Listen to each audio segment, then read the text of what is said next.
सभी को good morning.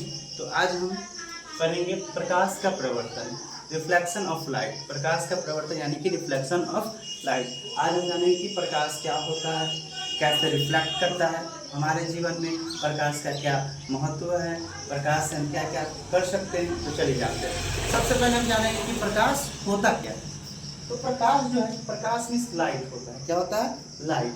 तो प्रकाश वो कारक है यानी कि फैक्टर है जिसकी सहायता से हम वस्तुओं को देख पाते हैं। कहने का अर्थ यह हुआ, अगर प्रकाश हमारे जीवन में ना हो तो हम किसी भी वस्तु को नहीं देख पाएंगे। आगे हम बताएंगे कि प्रकाश से हम लोग कैसे वस्तु को देखते हैं। चलिए अब जानते हैं कि प्रदीप्त, प्रदीप्त का इंग्लिश होता है ल्यूमिनियस। प्रदीप्त का इंग्लिश होता है ल्यूमिनियस। वे वस्तुएं यानी कि वे वस्तुएं जो प्रकाश उत्सर्जित करती है, प्रदीप्त या दीप्तिमान वस्तुएं कहलाती है। कहने का मतलब वे वस्तु जो अपने से प्रकाश निकालती है उसको हम लोग क्या कहेंगे?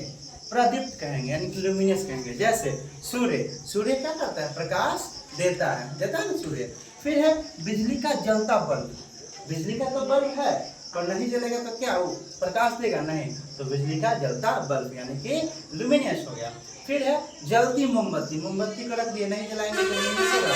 नहीं। तो जलती मोमबत्ती आदि। नेक्स्ट है आपका अप्रदीप्त। अप्रदीप्त का इंग्लिश होता है नॉन ल्यूमिनियस यानी कि जो प्रकाश नहीं दे। सीधा शब्द समझो। अब देखो इसका परिभाषा क्या है? वे वस्तुएं जो स्वयं कोई प्रकाश उत्सर्जित नहीं करती है, यानी कि वैसन वस्तु जो प्रकाश नहीं देता, जैसे डेस्क हो गया, बेंच हो गया, है ना, अप्रदीप्त वस्तुएं कहलाती है। इसका उदाहरण छोड़ गया था। चलिए उदाहरण लिख देते हैं। इसका उदाहरण में हो जाएगा आपका टेबल। टेबल देखो तो क्या होता है? देता है। देखो मेरे पास ये पेन है, पेन है ना, पेन देखो तो प्रकाश दे रहा है कि नहीं दे रहा है? तो लिख सकते हैं कलम, है ना, यानी कि पेन भी प्रकाश नहीं दे रहा है। आप जिस टेबल पर बैठे वो भी प्रकाश नहीं दे रहा है। बुक, जिस बुक से पढ़ा रहे हैं वो बुक भी प्रकाश नहीं दे रहा है, यानी कि यहाँ पे हो जाएगा आपका किताब। यानी कि ये सब वस्तुएं क्या आदि कर दो, ये सब वस्तुएं क्या है? अप्रदीप्त है यानी कि प्रकाश नहीं देता। अब हम समझेंगे प्रकिरणन, स्कैटरिंग। प्रकिरणन, प्रकिरणन क्या होता है?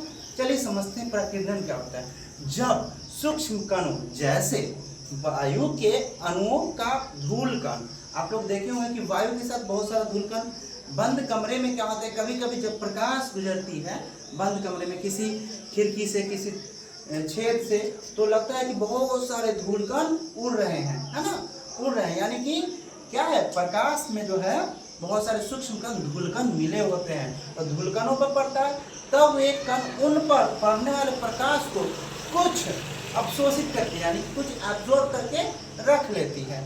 फिर क्या करती है? उसे चारों तरफ विकृत कर देती है यानी कि फैला देती है, छितरा देती है। तो इस प्रक्रिया को ही प्रकिरणन कहा जाता है। प्रकाश का प्रकिरणन, है ना, या प्रकिरणन कह लो। समझ गए? इसमें कोई दिक्कत नहीं है। नेक्स्ट डे हम नेक्स्ट फिर बताएंगे आगे टॉपिक। ठीक है, आज के लिए इतना ही। Thank you.